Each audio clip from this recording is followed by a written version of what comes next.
whenever I switch to a different Call of Duty, I always have to look at my sensitivity because the game always plays just a little different. And Black Ops 6 definitely plays differently from Modern Warfare 3. In this video, I'm gonna break down some of the best mouse and keyboard settings you can change to dial in your aim. So make sure you watch towards the end to get the best tips. Some people may look at this differently, but Treyarch took away aim assist if the enemy is within 3 to 4 meters. So let's say this is my enemy right here. I'm 3 to 4 meters back right now. Within this area, I won't have aim assist even on controller. I believe this balances the playing field between controller and keyboard and mouse because close quarter engagements was always something I struggled with, especially on keyboard and mouse because you don't have aim assist at all. So whenever somebody slides by you, you're like, all over the place. Even now I'm still all over the place, but now knowing that controller players won't have aim assist up close anymore makes me feel like as a keyboard and mouse player, I have a little bit better chance to compete with it. I don't know how you guys feel about that, but that's how I feel about it. So in my last video, I mentioned that I play on 800 DPI. If you don't know what your DPI is, that's basically how many times your mouse will respond to your mouse pad. So if it's a higher DPI, usually your mouse seems to be a little more sensitive. And if it's lower, it's a little more slower. And you have to drag it along your mouse pad a lot more to get it to move around. So I don't know if you guys know who Shroud is. Shroud was a professional player a while ago. He's still a streamer. He's insanely good. And back in the day, I used to watch his videos all the time. And what I got from his videos is that he used to, I don't know if he does now, play at around 700 to 800 DPI. Maybe 600, but I know it's between 600 to 800 DPI. So from then on, I start playing at that DPI. It seems to be pretty balanced. No matter what game you're playing on, it seems to automatically set you at a moderate sensitivity, and you only have to tweak it a little bit once you start playing. In my opinion, I don't think it's great to have a super high DPI or a super high sensitivity because I definitely overshoot stuff and I like to have a little control when I'm aiming and shooting and stuff. So let's get on to the sensitivity. So I'm gonna go to settings. We're gonna go up here to settings. We're gonna go to keyboard and mouse, and you can also follow along if you're on controller, but this is mainly for keyboard and mouse. And then we're gonna go over to mouse, and then you're gonna see mouse sensitivity, and then you're gonna see ADS sensitivity multiplier. This won't be set to 95. I believe it's gonna be a little higher than that. I like to set my ADS sensitivity to 95, and I really don't like to move my normal mouse sensitivity because your normal hip fire would be considered your normal ADS sensitivity. So if your sensitivity is too slow, you're not gonna be able to turn around quick enough to fight another enemy behind you. So going back to the settings, I'm gonna go settings, keyboard and mouse, back to mouse, and then we're at mouse sensitivity again. That's why I only change the ADS, keep my mouse sensitivity the same. I go a little low in the ADS, and actually from playing a little bit, I think I'm gonna go to 0.90. All right, I got that set to 0.90. And so when I ADS, this is gonna be the sensitivity I'm changing. Having a quick hip fire sensitivity and a slow ADS sensitivity really works for me because I have that control at long range, and if somebody runs up on me, flies up on me real quick,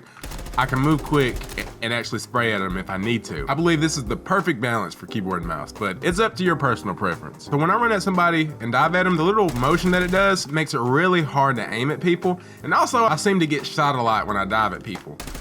So instead of doing this little dive, you can actually run, do the slide, and then go into prone and still aim at the same time. This seems to be a little bit smoother, and it really seems to throw people off. Oh brother.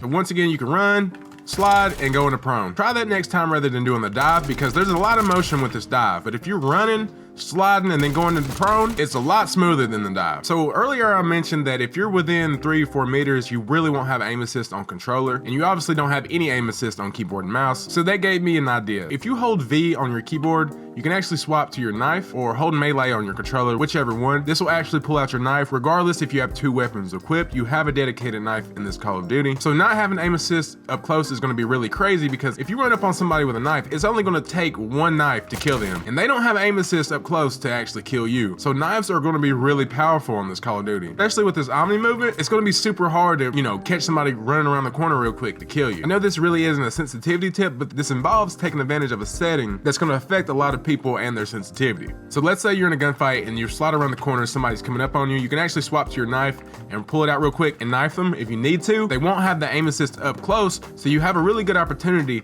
to dodge around and get the knife in. So Treyarch also added a feature that was already on Rainbow Six Siege. If you go into prone, you can actually sit on your butt and lean back and go in full rotation.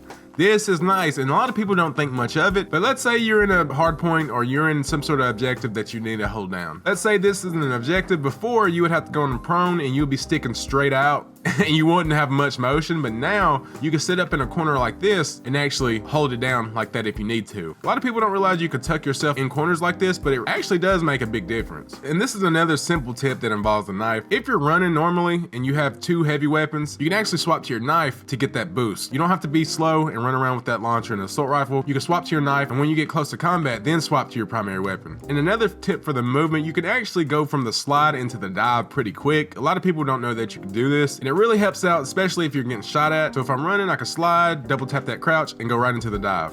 Try again, slide, double tap, into the dive. That movement makes it really hard for you to get shot at. It's not gonna work every time, but it's better than just running in the straight line, or just simply diving, or simply sliding. You're doing both motions, making you go a lot farther in 2 short bursts.